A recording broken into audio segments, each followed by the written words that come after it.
welcome back to another Luain Press podcast. Today, actually, we're doing something a bit different. So normally we have normally we conduct a poetry podcast, but today actually we're going to conduct our first ever prose podcast. And with us, I'm delighted to say we have the great Oisín Fagan. Mr. Fagan, how are you? I'm very well, thank you for having me, Lee. Great to have you. I was just looking at your first book here, Hostages, and that came out 10 years ago. Yeah. How's Hard that? to believe. Sorry? Sorry, I was just saying, how is that? Like, how does that feel like? I mean, to think about it, 10 years ago, your journey really began. Yeah, it was it was a very emotional book for me. It's like it has a lot of my childhood and early years in it.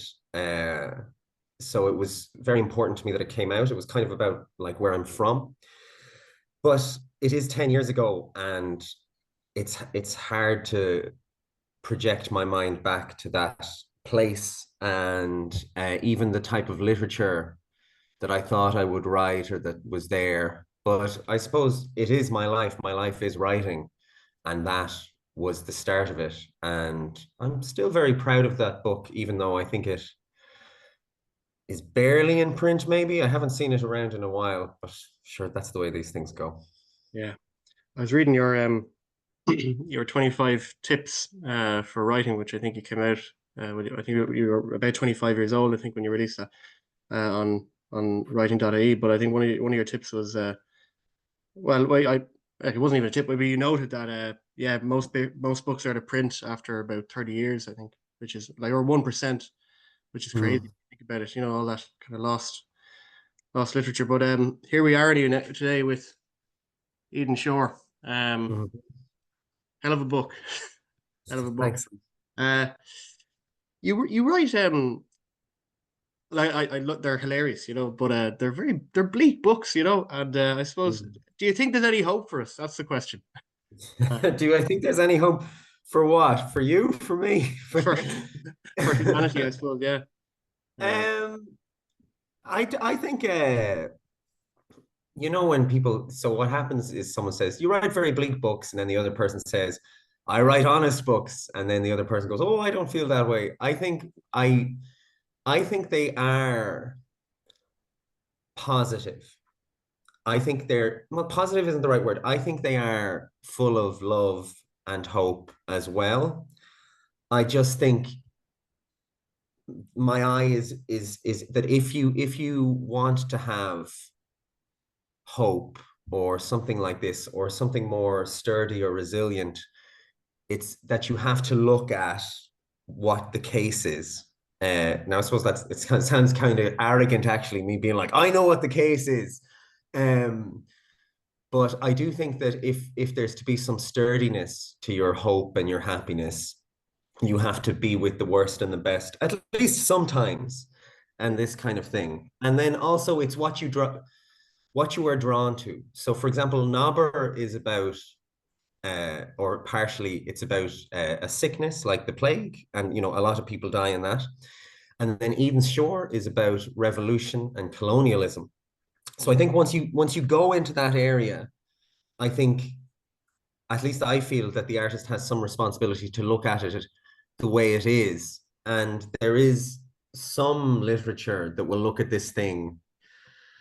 Let's say they might look at colonialism, and then they'll be like, the evil guys, the bad stuff happened to them and the good triumphed. And I just think that's irresponsible storytelling. But in terms of, are we hope, I think yes, we're gonna have a fantastic time. I think there's hope for every single one of us. I think we're beautifully poised in our own lives to do magnificent things. That's my fundamental opinion.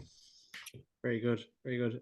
Yeah, actually, you just mentioned it, and like, I was looking through my library, they're trying to find Nobber. I don't know where it's gonna have to go. I think my sister probably, but Oh, of course.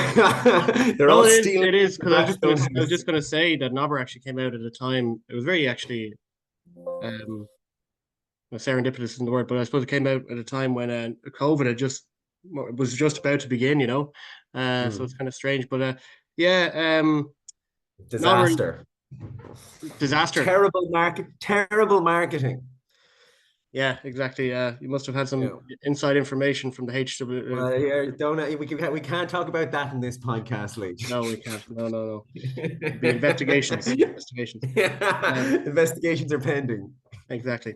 Uh, I suppose what you were saying there a minute ago of, yeah, you have to sort of examine the issue, examine the case, and then in Mm, order to show us the hope.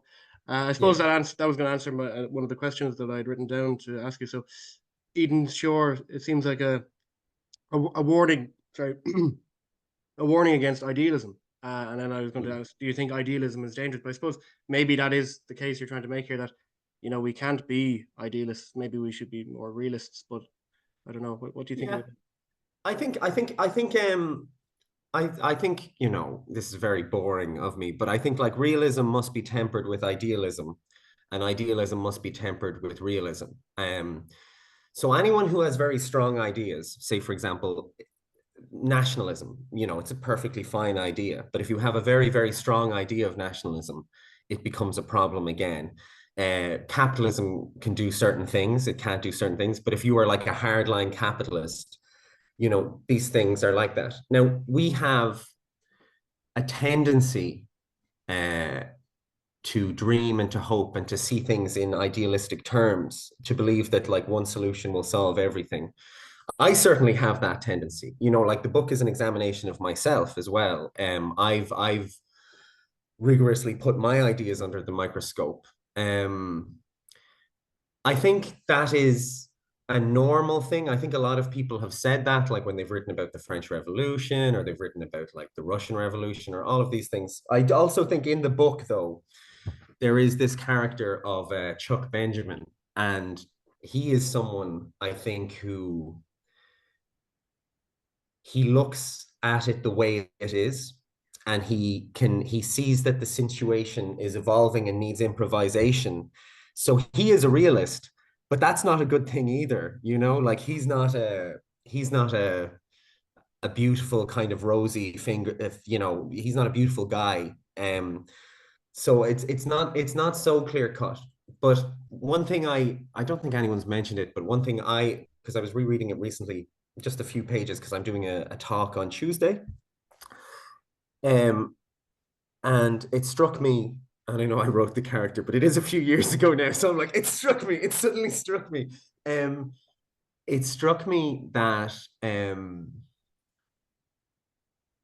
Benjamin knows what he wants, but he doesn't know how to get it, and he's willing to do a lot of different things to get what he wants. And I think that's a kind of mobility, you might say a political mobility, that allows him to do certain things. And I think that's an important point as well, that it's not just about idealism or realism. It's also like how you do things is very important. And, Chuck Benjamin, it's not, I mean, it's a very basic point. It's not a good way to live your life, I think. Yeah, yeah, fair, fair. And I suppose, yeah, none of the characters really get what they want in the end, as we learn. But no, it is an interesting way to think about it. I suppose that, yeah, by exposing these characters' flaws, we can sort of think, right, let's maybe avoid that, and maybe Mm. having instead of extremes of idealism or realism, having a sort of a Yeah. fluid approach. Yeah, so that's kind of Well, I think what Shin can do, or to me, what Shin does is, I think people who have a political point or a political message, that's fine, but it's not, to me, it's not good storytelling. I think what it is you have characters and you put them, they have ideas, and then you put them through the mill of life or aging or death or conflict or something like that. So there's like, it's almost like a simple category thing, is like there's a situation, and then there are people in the situation. And to me, what storytelling is, it's about the people in the situation. It's not about the situation. But I think when a lot of people talk about fiction or movies or something like this, they're like looking at the situation. They're like, well, actually, the revolution was like this. It was not like this. But it's like, no, you're saying is like, what would it be like to be a 19-year-old in like that's getting sick, and then there's this moral quandary? Or what's it like to be a 27-year-old that's been an orphan their whole life, or what's it like to be under these kind of pressures. So it's like you're putting characters within a greater framework, and you're following the characters. And in that sense, if there is a neat outcome, it's almost like you failed as a storyteller. Mm. At least that's how I feel, because I don't feel, when I look at my life, I don't feel like there's a very clear answer to major issues that are facing us. You know? It's just interesting there. You said you felt it, obviously, and I think a lot of writers probably feel that the need to put their characters through the mill. And makes me, and this at risk of sounding blasphemous, but I always, people say, oh, you know, they think of God, and they think of bad things happening in their lives, and they say, you know, why does God do this to me? Why has He put us through, you know, that kind of thing. And it depends if you believe in God or not. But it makes me think the writer has to sort of do that as well. They have to, like, you're putting your characters through the mill. They never asked for it. They never asked to be created, but they have to. It's almost like they have to. There's a bigger picture there, and we're exploring their troubles, you know. So it's just an interesting thought. You were compared. Sorry, go on. Yeah. Sorry, I think no, I think that's completely true. I think that's it's, if you look at any spiritual journey, if you look at any of the, you know, Dante, or you look at anything, it's like there is, you know, if you look at how people in certain cultures, they work through their karma and stuff like this, is there's no such thing as just being a person and having a character. It's, you must go through something to find out what you are. And that's like the knight's tale, the hero's journey, all of these things. And if you don't put your character to the test, then what is your character? It's a series of consumer choices or something like that. So I think that's what I think storytelling can be very precious in that way. If it's dealt with correctly, it can help us understand our own lives better.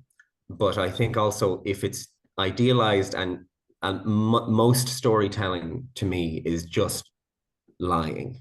It's just lying without any, like, I mean, all of these stories, like, you know, like the hero always wins, or the hero is always strong. It's like, that to me is not the only way to look at things. I read recently, again, I had read it when I was in college, is Gawain and the Green Knight. Did you? I know, like, a lot of people who studied English would have studied it. It's like in Middle English. It's basically indecipherable unless you've studied Middle English. I went to Maynooth and did English, but I didn't read any of that stuff. No.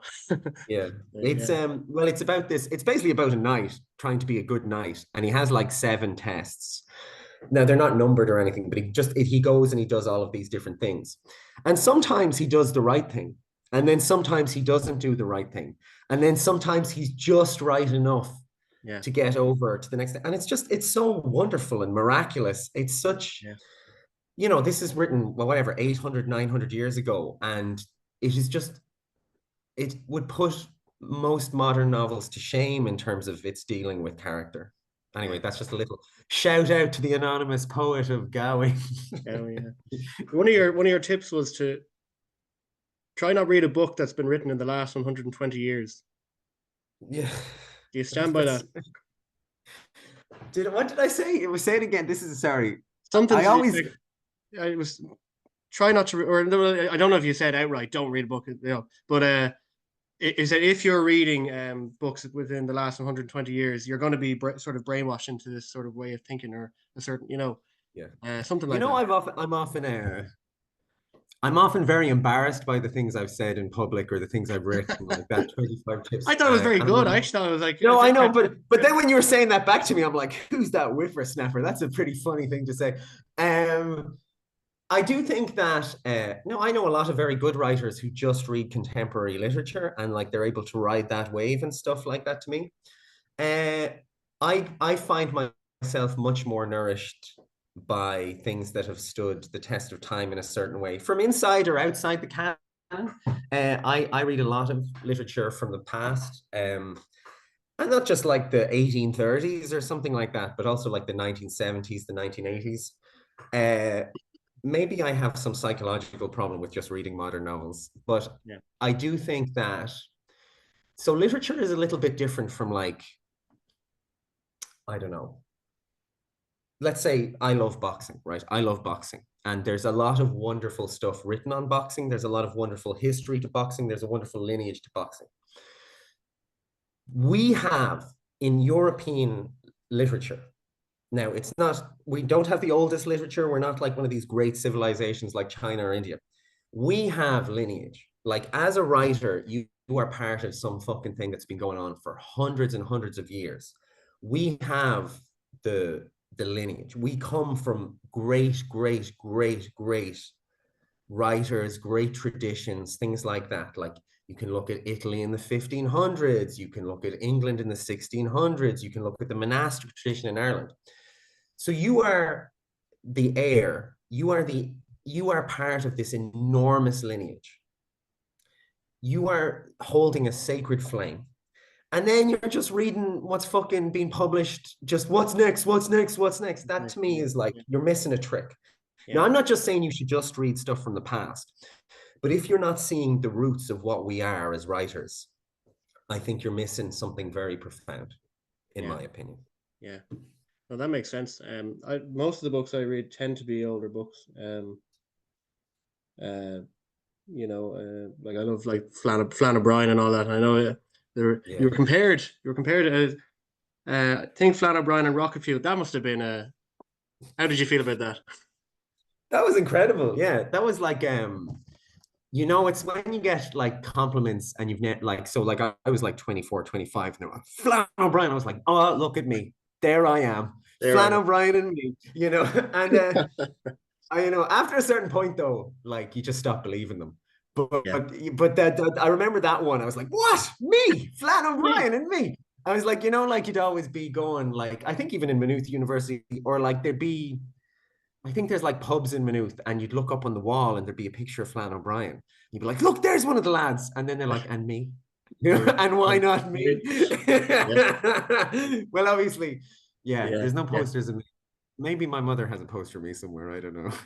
But that's maybe. Yeah, I remember being in a pub in Athlone, and it was all the big kind of Irish writers from the last century, but they were all just, it was like 9 males, you know, black and white pictures of just male figures. I just thought it was interesting, you know. But yeah, all the boys were there, Flann and Beckett and all them. You were talking there a few minutes ago as well about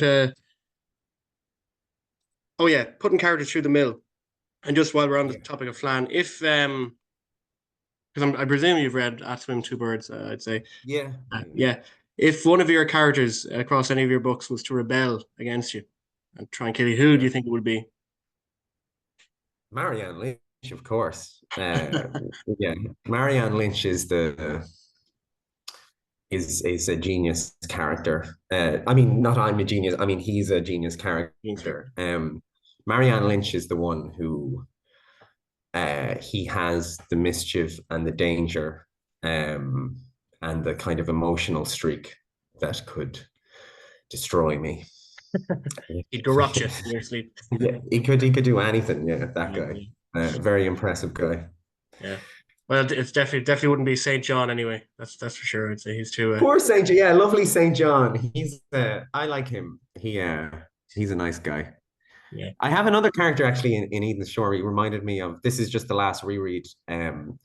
Again, I have that character, Jacques, the cabin boy, and he's kind of like a cousin of 400 years later of St. John. Oh, really? But well, I don't know. I just feel it's like, you know, there are types, and people fall into types, and that is one of my types, and it's like it's just a kind of person or character that I'm drawn towards. I don't know, maybe I've got to work something out with a character like this, but a kind of like stupidity that's kind of an innocence that's kind of beautiful as well, and like who's to say he's not smarter than the people around him, even though he isn't able to communicate in certain ways. Talking about communication, and I'm gonna again. I've been using your 25 tips as an anchor. But oh my gosh, yeah. So your approach to language in the book in Eden Shore is fun, because we have a lot of characters that are trying to speak English and they don't really know English, and this is another reason why the utopia doesn't really come about because no one's can fucking communicate. But Yeah. one thing that was interesting was in your 25 tips you say, like when you might see it in books like I don't know, maybe Irvin Welsh's novels and things like where the characters are Mm. actually saying it's written in like obviously the English is altered to fit their Yeah. pronunciation. You don't you Mm. just like that. I okay. Well, I suppose I'm gonna make a character confession now, is that I have a type of character that if I say a rule, I then must break my own rule in relation Yeah. to it. It's quite a damaging thing in my own life and in everything. But that is like, I suppose what I was saying there is there are ways of being lazy. And then that's not like, say, for example, it's totally fine to make fun of an upper class person's accent or a working class person's accent. These are totally fine, as long as it's not just you're just not making fun of underclass people all the time. But there's a way of like assuming that one class of people speak perfect English and then the other class don't. Um, Hmm. and I think that's kind of lazy writing. I don't think it's so common anymore. I think it was even a little bit more common maybe 10 years ago, 12 years ago when I was writing that thing. But still, I do think now, and this is what I feel, is that we're all living at the confluence of English. So that many, many people speak English as a second language, probably like 2 or 3 billion. And if you were to capture a certain type of world, it would have to be at a meeting point of all these Englishes coming together. And I think that has to be represented in some kind of way. And I tried to do that in a way that wasn't just like, like I dropped the N, or like I tried to make it kind of new and original. And then I also tried to make it integral to the plot. So it was a challenge I set myself. Um, and it made sense because it was set in a colony where like Spanish is spoken, and then there's another colony where English is spoken, and you're coming from all of these different angles. Hmm. And I've read, many books set in a colonial environment or set in a place where there's a lot of immigration. And I've always felt like I've never felt like it was entirely shown in a way that I can kind of recognize it. I remember I kind of thought of there's one film that is really very nice. I loved it very much when I was growing up. In English, it's called The Beat That My Heart Skipped. It's by a French director called Jacques Audiard, who used to be, sorry, I shouldn't say that. He made some very good films. But in that film, I think a French man kind of falls in love with a Chinese piano teacher, but they don't really speak the same language. And she's kind of learning French as it's happening, but yet all the processes of love are happening. And I thought it was shown in a very nice way. And it's an interesting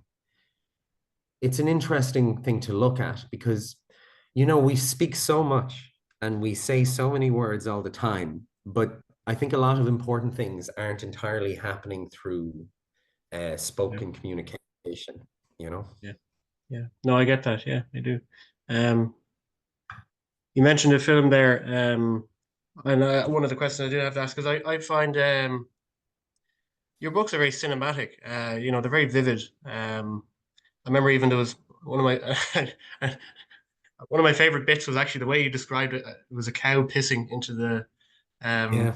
soil. I just like if. But anyway, the question I wanted to ask you, because again, your 25 points. Keep coming back to. Okay, all right. I know books and films are very different. You say, and but again, when I was reading this, I did feel very cinematic, and the same as well with Nobber. Do you if you could pick one of your books or stories to to be made into a film, which would you pick? Mm. Only one. Only one. Only one. Obviously, I'm sure you'd like them all to be made into movies, but No, I uh, don't mind. Honestly, I don't mind. It's really like to me, like the book is done. Like it's not, you can't say the book is perfect, but the book is a complete, to me, a novel is a complete experience. I don't need it to transform into like an opera or a libretto or anything like that. Uh, I might like the money involved Yeah. in the movie. Um, Nobber has been optioned. Stories have been optioned from hostages. Eden Shore, I don't know. My next one, which is set in World War I, I Paris, don't isn't know. it? It definitely. Sorry. It's set in Paris, isn't it? Or it's Yeah, a yeah, yeah, yeah. romance, It I def think. Yeah. it definitely, like, it was almost kind of started off as a screenplay because I was like, oh, I best earn some, it'd be good to like have money. I was like, I have been writing for 10 years. But anyway, I don't know what kind of an agent would be like, it's time to make money, I'll write screenplays.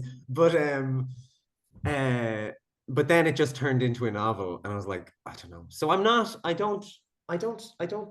mind. Like for me, like I'm very inspired by movies, and my favorite artists of the current era are probably working more in cinema than in literature, or at least they're just working with themes that respond to me more. Mm. Um, but in terms of my own stuff, like I don't mind. Like people will make films, it'll be their own thing. The Yeah. film might be good, the film might be bad, the film might be something totally different, and you're just kind of like, it is what it is. But Yeah. like I would say, like if I wanted to work in film, I think I would just go straight for film. So I'm not answering your question. Well, that's fair enough. But Yeah. Yeah. hopefully I've non-answered it in a good enough way. Good enough way. Yeah. No, makes sense. That's very interesting. Now, so you started out writing a screenplay, and then it just sort of Yeah. evolved back into a novel. Yeah. And this new book that you're working on, can we tell our listeners how far along we are with it, or how far away it is from, or do we even, or maybe it's still in? It's I've done a draft that I've sent out to my agent. So I will learn in the next few weeks if that's gonna move or not. But like if all was going well, I assume it would be another 2 years before it could be seen. Maybe a bit less, I don't know. There was a gap of 2019 to 2025 with Eden Shore, which a lot of that time was necessary. Um, but 6 years is a long time to not have people ask you for interviews, Lee. Well, actually, I'm a big fan of Nobber, and I mean, I would have had you on sooner, I suppose. Yeah, no, I'm joking. I'm joking. Yeah, yeah. Sorry. No, me, it's literal thing. But anyway, what was I going to say there? Yeah, 6 years. Now for my occasional examinations of your stories when they rarely pop up on Instagram, believe you were doing a bit of traveling. And it looked like you were traveling. Must have been, I don't know, South America or somewhere like that. Mm, I presume a lot of that was maybe research for Eden Shore yeah. here.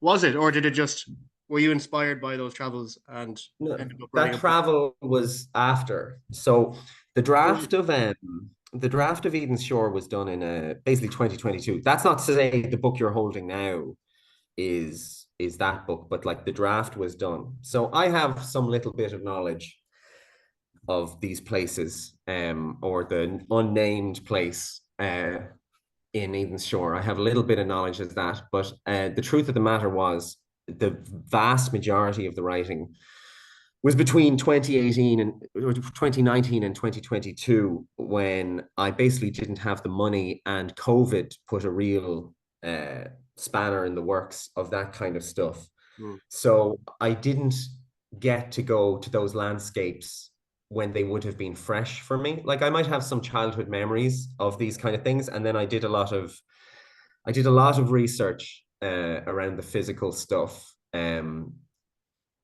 But alas, I'm not able to do this. I was reading recently about John le Carre. You know John le Carre, the spy writer. I don't You know, actually he know. yeah, he wrote. He's Yeah. very, very, very, very, very talented novelist. Um, but he was kind of selling like a few million copies of all of his books. And, you know, I think in like the late 70s, he starts to write about China and Africa, different African countries and stuff like this. And he just goes on tour for like 6 months around the place, and he's picking up this information, and then he comes back with all his notes, and he writes these things. Maybe one day I'll be able to go on like a 3 to 6 month tour. But I just didn't, kind of renting in Dublin, being a manager, and also like I work full time as well. Well, not full time. Well, it depends what you consider full time. But I work as well as write, so I don't have those things. With the last one, I was very lucky in that I was writing about Paris, and I do know Paris a little bit, and I got to spend some time in Paris. It's much easier to get to Paris than it is to get to the Caribbean or to the Latin American mainland. But yeah, I wonder what would happen if I got like, if I did get money, I'd be like, my next novel, I'm setting in Hawaii, and I have no choice but to spend 9 months in Hawaii. Yeah, I'm collecting information, you know? Research. Yeah, exactly. A lot of it's set in a hammock. Drinking cocktails and all that jazz. Oh yeah. I'm underground. I'm like an underground journalist. Yeah. Yeah. Can I ask what you do then when you're not writing, work-wise? I've been an English language teacher for several years. So teach English as a foreign language. But this year I am UCD writer in residence. So I've been very lucky to get into UCD. The Arts Council and the English department, especially Professor Paul Perry, took me on as their writer in residence, and I will be starting that this week. But yeah, but so that's what I'm a creative writing writer in residence at the moment. But I have taught English as a foreign language for the last several years. It was a very nice profession. There was a period kind of in like 2015 to 2018 that you could do it. You could work for like 16 to 20 hours, and you could rent in Dublin, and like in the 10, 15 hours extra, you could write. You could write in the mornings or the afternoons, this kind of thing. I think that period is over now I think now if you wanted to rent, not even, I mean, Dublin is obviously expensive, but Maynooth's not cheap. Clare's not, there's no like urban centers that are cheap to rent in. So we'll see. I'm in a good position this year. Next year, back to the drawing board. But because I think of like younger writers sometimes, and they have some things we didn't have. Like they have a lot more access to like other writers, creative writing workshops. A lot of them live with their parents though. But like that thing that I could do where I'd work for 16 hours and then I'd write for 16 hours. And like you're not like, you're not like you'd be drinking cans of beer. You wouldn't be going out like to restaurants or something like that. Yeah. But the costs are pretty prohibitive for younger people now. But the Arts Council does a lot of great stuff. Maybe the Arts Income Scheme will do like this. Yeah. But if you're going to write books, you're going to write books. You can't, there's no excuses really. There's a million and one reasons not to write books. You've just got to find a way to get through it. And if that's English language teaching, that's what it is. If it's not, it's something else. We have about 5 minutes left. And the last 5 minutes, I wanted to kind of ask about your system, I suppose. I obviously, you said like circumstances change and things like that. But you were saying like how, like for example, what's his name, Stephen King, he'd write, I think he said he writes 6 pages a day. I think that's quite good. I mean that's but he has the time to do that. How do how do you go about it yourself, or try to? Yeah, well, like I remember with like Hostages or something like this, I'd sit down, I'd write 1,000 words. Then with Nobber, it might be 750, Eden Shore 500, the last one 250. It's like it just gets a little, I don't know, it gets a little harder. What I do, it changes with every book, right? So it absolutely changes with every book. I think my highest artistic flourishing was Eden's Shore, which in a lot of ways was torture to write. But what I did was I would get up at like 5 or 6. I would do yoga for an hour and a half. And then I would drink coffee and write for just 3 or 4 hours, just totally locked in. And you might get like a few hundred words, or you might be going over, but like there'd be like that kind of thing. And then I'd be exhausted for the rest of the day. With this last one that I've written, or that'll be the next one out in a year or two, this was a much more broken experience because I was working full time.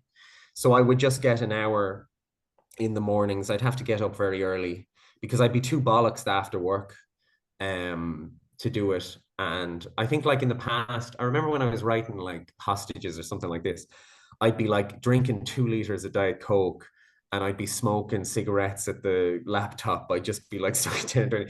Those days are over now. Yeah. I'd be fucking, yeah. Like they'd be like, this is a rather frenetic energy they're out there has. You're like, yeah, I know. It was absolutely hyper powered by Diet Coke and cigarettes. Those days are over now. I don't drink Diet Coke or do the cigarettes. So it has to be a more kind of sustainable thing. So for me, I think the mornings are the best time. You'll have personal goals. Like say, for example, you might want to get through with the scene in a certain, like a week or two, or you might want to work on a scene in a day or two. But each book has its own rhythm or something like that. Basically, now I'm in between rhythms and I'll have to find what it is. Oh, actually, for me, sorry, this is slightly interesting, but to other people, it might be very boring. I was like, after Eden's Shore, basically, I didn't write for a while. It was like it took fucking everything out of me. And I couldn't see, I was like, what? I'm just going to spend the rest of my life in front of this fucking laptop. Sorry, I don't know if we can curse. I'm going to spend That's the fine. rest Yeah, of curse way. I'm going to spend the rest of my life in front of this laptop. I was like, I just couldn't see it, you know? But then I was on holiday in Spain and they sold these little squares of paper and they were like about this big. And I just bought them. They really look nice. I don't know, the European, it's all like little squares. I was like, sure, I can fill one of these. Like if I can write that, that's no problem. So if I just write 2 of them, I can do it when I'm out having coffee in, you know, by the beach or something. Yeah. So I would cover 2, it would take me like 20 minutes and I'd write by hand. And then I wouldn't think about it and I kind of throw them away. And I did that for 2 or 3 weeks. And then I like they were all in the drawer and I took them out. And I was like, that's 30 or 40 pages there. You know what I mean? Like, and I had just done it out of the side of my eye, kind of pretending I wasn't. So really like the power of slightly changing your setting or your method or kind of lying to yourself, like there is real power in that. Because, you know, writing a novel, I say it's like building a planet. So when you're starting to build a planet, everything is very small and anything could happen. You don't run, basically it could all fall apart. But the bigger the novel gets, it has a gravitational pull. So like say, for example, if you've been building a planet for 2 years, it has a lot of gravity. So everything falls into it. So like you might go for a coffee and your friend says something and you're like, that's going in the novel. Or you might go for a run and you see something and you're like, that's going in the novel. And you're always going back to the novel. But in the very early days, and I just say we only have 1 minute left, by the way. Okay. This has been amazing. I wish I didn't have the free Zoom, you know, because we're only limited to 40. No problem. Maybe, who knows? Maybe we can do a sequel soon. Sure. No problem. It was really enjoyable to chat to you. And I'm sorry I've had to cut you off there now because no, please. I was hooked in. Well, I don't want it to cut off and then we haven't said goodbye. But okay, well, thank you, Lee. Thank you, Oisín, and really enjoyed the book. Looking forward to future works, and hopefully we can. Who knows? We might have you on again at some point. But legend. Thanks for thinking of me, Lee. Absolutely. Best of luck. Have a good Sunday. Same to you. Bye.